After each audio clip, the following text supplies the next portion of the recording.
नमस्कार दोस्तों, स्वागत है आपका मेरे YouTube चैनल आरकैप में। और मैं रवि लेकर के आज आपके सामने और यहाँ पर बात करने वाले हैं हम आज भारत और चाइना के बीच जो सीमा विवाद वर्तमान में चल रहा है, तो इससे जुड़े हुए हम सारे उन पहलुओं की बात करेंगे और जानेंगे दोनों देशों की जो सेनाएं हैं आखिरकार उनकी स्ट्रेटेजीज कैसी कैसी हो सकती है और आने वाला समय जो है वो कितना इम्पोर्टेंट हो सकता है दोनों देशों के लिए। और चलिए बिना टाइम गवाए स्टार्ट करते हैं इस खूबसूरत से वीडियो को और चलते हैं आपको लेकर के सीधे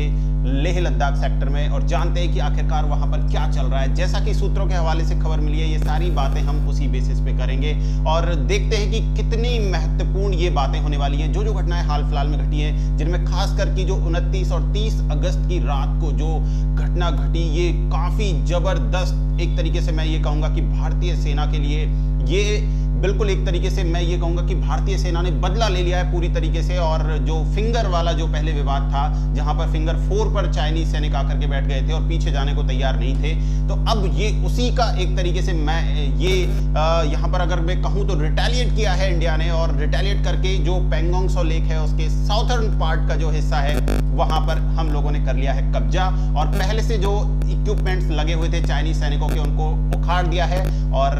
ये घटना हमें जो है वो सूत्रों के हवाले से पता चली है, तो इसके ऊपर हम पूरा जानकारी लेंगे और जानेंगे कि पेंगोंग सो लेकर के क्या है, पेंगोंग सो लेक जो है उसको लेकर के क्या विवाद दोनों देशों के बीच में है और गलवान वैली में जो है वो क्या चल रहा है, वहां पर कौन सा विवाद है। और ये जो पूरा लेह लद्दाख का जो सेक्टर है, क्योंकि इंटरनेशनल बॉर्डर है और चाइना को तो आप जानते ही है जैसा है वैसे ही, और सीमाओं का अधिग्रहण करने के लिए उधर ताइवान परेशान है, इधर ये देखिए तिब्बत वाले परेशान है पहले से जब से। तो ज्यादातर कंट्रीज चाइना के लिए जितने भी जिनकी बाउंड्रीज चाइना से लगती है, अभी मंगोलिया वाली ये खबर आपने देखी होगी, मंगोलिया वाले जो है वहाँ के स्कूलों में जो है चाइनीज लैंग्वेज को जो है एसेंशियल कर दिया गया पढ़ाने के लिए, तो कहीं ना कहीं वहां के लोगों ने विरोध कर दिया। तो अब ये सारी चीजें कुल मिलाकर के वर्ल्ड लेवल पर अगर एक एस्पेक्ट्स में देखूं तो चाइना के अगेंस्ट में सारे लोग जाना चाहते हैं। तो चलिए स्टार्ट करते हैं आज के इस सीमा विवाद वाले मुद्दे को और जानते हैं दोनों देशों की सेनाओं के उन मुख्य बिंदुओं को या दोनों देशों की स्ट्रेटेजीज आने वाले समय में क्या क्या हो सकती है। और आपको रेडी रहना है इसके लिए, यानी कि मेंटल तौर पर भी, इकोनॉमिक तौर पर भी, और साथ देना है हमारी भारतीय सेना का, क्योंकि हम हैं इंडियन। और चलिए स्टार्ट करते हैं इसी के साथ। सबसे पहले ले चलते हैं आपको सीधे लेह लद्दाख सेक्टर में और चलते हैं पेंगोंग सो लेक। Let's go. तो पेंगोंग सो लेक जैसा कि आप स्क्रीन पर देख रहे हैं यहाँ पर, और इसमें ये जो फिंगर 4 का एरिया जो स्क्रीन पर आपको दिखाया गया है, यहाँ पर टोटल जो हिल्स का जो साइज है, जो शेप है, वो इस तरीके से है कि जैसे हाथ की फिंगर्स बनी हुई होती हैं इस तरीके से, तो ऐसे फिंगर टाइप का है यानी कि। तो यहाँ पर होकर के बहती है यहाँ पर जो एक तरीके से मैं कहूँ कि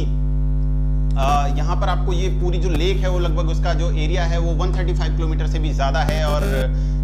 स्टार्टिंग इसकी हम करते हैं तो यहाँ पर क्या हुआ था पहले कि चाइनीज सैनिक आकर के बैठ गए थे सीधे फिंगर 4 पर, क्योंकि फिंगर 3 पर तो भारतीय सेना ऑलरेडी पहले से प्लेस्ड है और भारतीय सेना पहले फिंगर 3 से लेकर के और गश्त करती थी फिंगर 8 तक। लेकिन इस बार क्या हुआ कि चाइनीज सैनिक आकर के बैठ गए 4 नंबर पर, और ये नॉर्थर्न पार्ट है एक तरीके से पेंगोंग सो लेक का, और वहां से पीछे जाने को तैयार नहीं थे। तो ये आप पिछले 1-2 महीने से देखते आ रहे हैं, वहां पर झड़प भी हुई थी और उसमें भारतीय जवान शहीद भी हुए थे। लेकिन सूत्रों से पता चला है कि चाइनीज सैनिकों को भी भारी क्षति पहुंची थी और लगभग 50 की संख्या में चाइनीज सैनिकों के मारे जाने की खबर हमें मिली थी। तो चलिए देखते हैं कि आखिरकार वर्तमान में जो कंडीशन है वो वहां पर कैसी होने वाली है। ये जो अभी हाल फिलहाल में 29 और 30 अगस्त को जो घटना घटी है, जिसमें भारत के सैनिकों ने कब्जा कर लिया है काला टॉप पर। अब आप सोचेंगे कि ये काला टॉप क्या है, तो मैं आपको बता देता हूं कि ये बहुत ऊंचाई वाला पहाड़ है जिसको ब्लैक टॉप के नाम से भी जाना जाता है। और यहाँ पर भारतीय सैनिक चढ़ गए ऊपर और चाइनीज सैनिकों को वहां से उखाड़ फेंका है। चाइना ने क्या कर रखा था पहले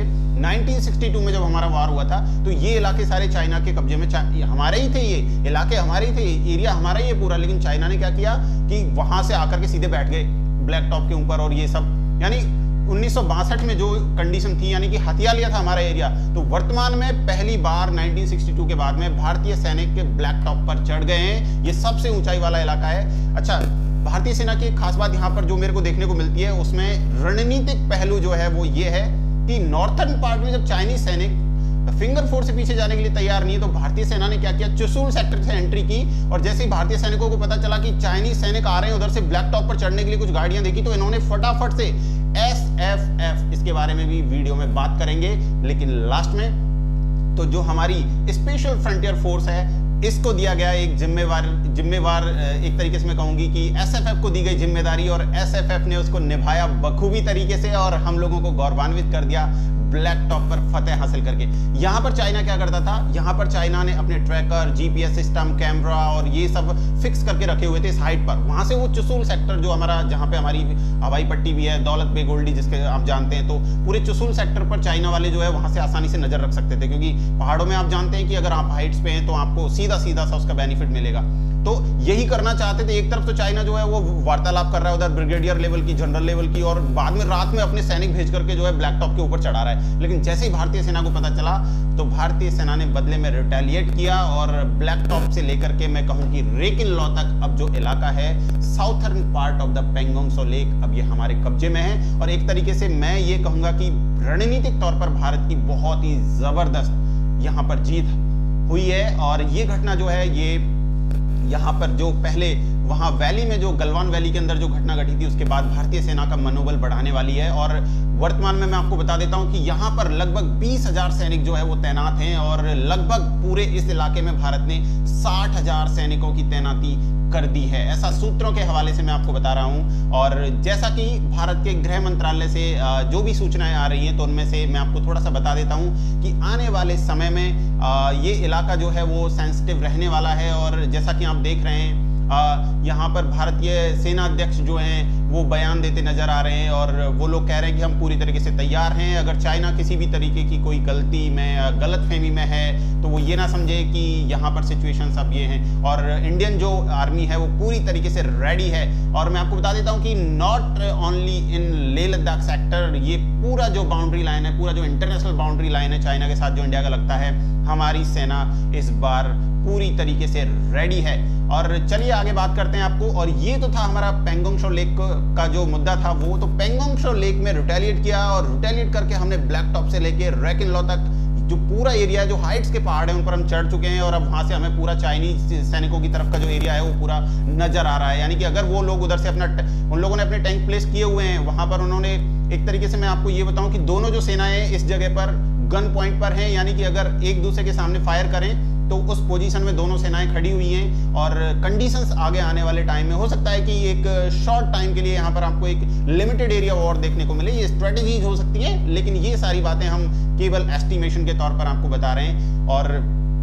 एक खास बात जो यहाँ पर आपको जानना है, जो स्पांगुर लेक है, ये मैं ये कहूँ कि पेंगोंग सो लेक का ही साउथर्न पार्ट है। तो अब स्पांगुर लेक के एक तरीके से हम आ गए ऊपर, और वहां से पूरी लेक हमें दिखती है। यानी कि अगर कोई भी चाइनीज टैंक उधर से आएगा तो हम यहाँ से एक तरीके से हमारी जो बैलिस्टिक मिसाइल्स हैं उनसे उनके टैंकों को खत्म कर सकते हैं। तो इसीलिए चाइना क्या हो गया है, यहाँ पर चाइना बौखला गया है बुरी तरीके से। और ग्लोबल टाइम्स में उन्होंने खबर निकाली है कि भारत हमारे क्षेत्र में घुस आया है और जल्दी से वो हमारे एरिया से खाली करे, हम बातचीत करना चाहते हैं और ये सब चीजें। तो अभी तक आपने देखा दोस्तों कि भारत की जो ये सामरिक जो एक रणनीतियां रही हैं, तो इस बार काफी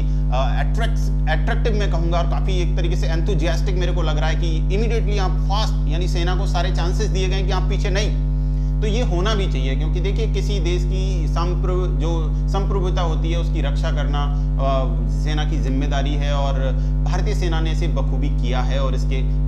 रिसेंटली आप दोनों नतीजे देख सकते हैं। ब्लैक टॉप पर हमारी जो जीत हुई है ये बहुत बड़ी बात है, और चाइना एक पूरी तरीके से बौखला गया। यानी कि ब्लैक टॉप पर चढ़ने से हुआ क्या है कि ब्लैक टॉप पर जो आप पहुंचे हैं, तो ब्लैक टॉप से सीधा आपको फिंगर 4 दिख रहा है सामने, और फिंगर 4 के पीछे की तरफ का जो इलाका है, यानी नॉर्थर्न पार्ट का और साउथर्न पार्ट में जो लेक के नीचे की तरफ का इलाका है, वहां पर अब चाइनीज सैनिक हैं। यानी कि पूरी तरीके से ब्लैक टॉप के आसपास कोई भी ऐसी हिल नहीं है जो ब्लैक टॉप से ज्यादा हाइट लिए हुए है। अगर सेना की टर्म्स में मैं कहूं तो ऊंचाई को हाइट्स बोला जाता है वहां पर। तो अभी हम पहुंच गए ब्लैक टॉप हाइट्स पर, और ये हमारी रणनीतिक जीत हुई है इस क्षेत्र में। तो चलिए अब यहां से लेकर के चलते हैं आपको सीधे गलवान वैली में कि वहां क्या सिचुएशन है, क्योंकि मैं आपको बता दूं कि हाई वोल्टेज एक तरीके से यहाँ पर ये सिचुएशन अभी बनी हुई है। अभी स्थिति नियंत्रण में है, लेकिन आने वाले समय में, क्योंकि सर्दियों में यहाँ पे बर्फबारी होती है, कोई भी सेना अगर कार्रवाई करेगी तो नो डाउट वो आने वाले 1 महीने में ही करना चाहेगी, क्योंकि बर्फ के दौरान यहाँ पर रणनीतिक कार्रवाई करना आसान नहीं होने वाला है, क्योंकि पूरा इलाका -30 to 50 डिग्री सेल्सियस में चला जाता है। हाइट्स बहुत ज्यादा है, और सैनिकों को इससे बचाने के लिए बहुत मुश्किलात का सामना करना पड़ेगा दोनों ही देशों के लिए। तो चलिए गलवान वैली में लेकर के चलते हैं, आखिरकार जानते हैं कि गलवान वैली क्या है इसका मुद्दा, भारतीय सेना के लिए क्यों महत्वपूर्ण है, और गलवान की घटना के बारे में भी आपको हम बताएंगे अभी।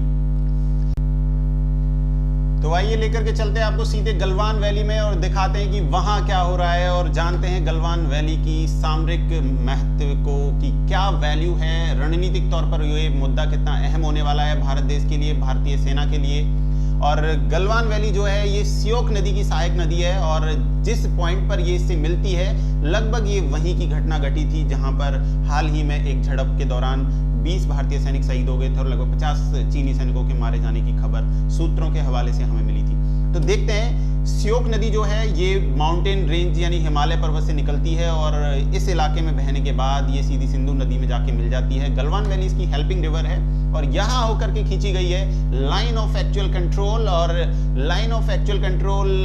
चाइना कहता है कि ये मेरा इलाका है, और इंडिया कहता है कि ये हमारा है। लेकिन एक्चुअली यहाँ पर अगर मैं देखा जाऊँ, क्योंकि गलवान वैली की जो लगभग जहाँ से इनोवेशन जो रहा है गलवान वैली का, जब गलवान वैली की खोज की गई, और ये जो इलाका जिस तरीके से, क्योंकि ये अक्साई चीन का पार्ट है, और अक्साई चीन को अक्सर भारत का ही एक्चुअली अक्साई चीन भारत का ही हिस्सा है। चाइना ने 1962 के दौरान यहाँ पर अतिक्रमण किया, और अतिक्रमण करने के बाद ये जो भारत का हिस्सा था उनको अपने एरिया में लिया है। लेकिन आप ध्यान रखें कि भारत अभी भी इस हिस्से को अपने मानचित्र में दर्शाता है, और ये अभी भी भारत का हिस्सा है। और वर्तमान दौर पर दोनों देशों का जो सीमा विवाद है वो इसी क्षेत्र को लेकर के है। दोनों देशों के लिए सामरिक दृष्टि से ये बहुत ही महत्वपूर्ण है। तो गलवान वैली जो है ये नुब्रा वैली से थोड़ा सा आप कहेंगे कि ऊपर वाला पार्ट है, या मैं कहूँ कि अगर आप सियोक नदी के किनारे किनारे चलेंगे तो आप पहुंच जाएंगे सीधे गलवान वैली। लेह से अगर आप जाना चाहते हैं, यानी कि लेह हेडक्वार्टर से अगर आप जाना चाहते हैं, तो यहाँ लगभग 62 किलोमीटर की दूरी है, और आपको लगने वाला जो समय है वो लगभग 2 घंटे का है। 2 घंटे में आप पहुंच जाएंगे गलवान वैली।